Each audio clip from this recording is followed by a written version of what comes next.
युधिष्ठिर ने पूछा, लोमशजी, उन ब्रह्मर्षि का कैसा प्रभाव था जिन्होंने बंदी जैसे सुप्रसिद्ध को भी जीत लिया? वे किस कारण से अष्टावक्र, 8 अंगों से टेढ़े मेढ़े हो गए? ये सब बातें मुझे यथार्थ रूप से बताइए। 7। लोमशजी ने कहा, राजन, महर्षि उद्दालक का कहोड़ नाम से विख्यात एक शिष्य था जो बड़े संयम नियम से रहकर आचार्य की सेवा किया करता था।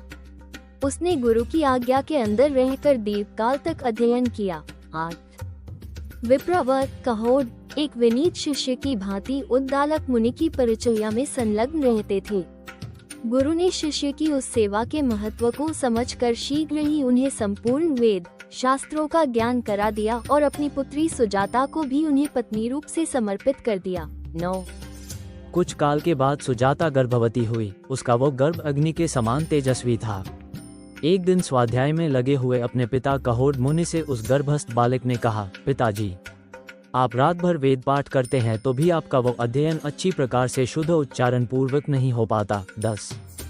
शिष्यों के बीच में बैठे हुए महर्षि कहोड़ इस प्रकार उलाहना सुनकर अपमान का अनुभव करते हुए कुपित हो उठे और उस गर्भस्थ बालक को शाप देते हुए बोले, अरे, तू अभी पेट में रहकर ऐसी टेढ़ी बातें बोलता है, अतः तू 8 अंगों से टेढ़ा हो जाएगा। 11। उस शाप के अनुसार वे महर्षि 8 अंगों से टेढ़े होकर पैदा हुए, इसलिए अष्टावक्र नाम से उनकी प्रसिद्धि हुई।